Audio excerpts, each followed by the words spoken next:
যদি আমরা সবাই একমত হই তাহলে উভয় কক্ষের আপনার সংসদ সদস্যদের ভোটে অথবা উভয় কক্ষের সংসদ সদস্য প্লাস হচ্ছে যে আমাদের ৭০,০০০ জনপ্রতিনিধি সেটা নিয়ে যে ইলেকট্রাল কলেজ গঠিত হবে সেইটা আমরা সেখানে মত দিয়েছি যে আমাদের দলের পক্ষ থেকে যে জেলা পরিষদের যে সমন্বয় থাকবে জেলা পরিষদের চেয়ারম্যান সিটি কর্পোরেশনের মেয়র সেটা সহজে ৫৭৬ জন হয় সেই ৫৭৬ জনের ভোটে রাষ্ট্রপতির নির্বাচন করা।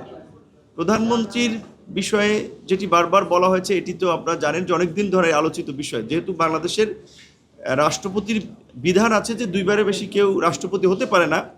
মার্কিন যুক্তরাষ্ট্রের মতো একটা শক্তিশালী রাষ্ট্র ২০০ বছর ধরে যারা গণতন্ত্র টিকিয়ে রেখেছে তারাও কিন্তু আপনার ওই দুইবারের বেশি কেউ প্রেসিডেন্ট হয় না।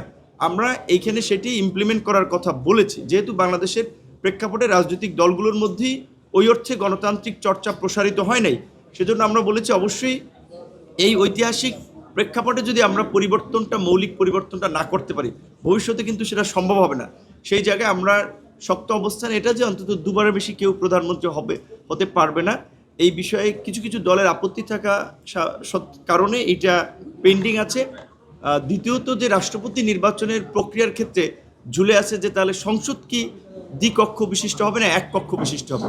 সেক্ষেত্রে আবারও গতকালকের এই আলোচনাটা আজকে এসেছে, সেখানে মোটামুটি বেশিরভাগ দলই এখানে একমত হয়েছে যে সংসদ দ্বিকক্ষ বিশিষ্ট হবে।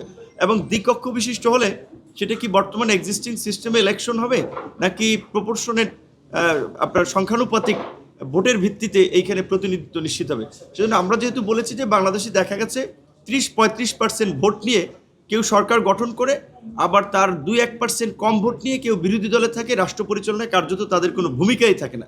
এই জন্য আমরা ভারসাম্যপূর্ণ সংসদ এবং ভাইব্রেন্ট সংসদের জন্য আমরা বলেছি যে অন্তত যদি দ্বিকক্ষ বিশিষ্ট সংসদ হয় তার মধ্যে যেন একটি কক্ষে, সেটা উচ্চকক্ষ কিংবা নিম্নকক্ষে, যেন সংখ্যানুপাতিক ভিত্তিতে প্রতিনিধিত্ব নিশ্চিত করা হয়।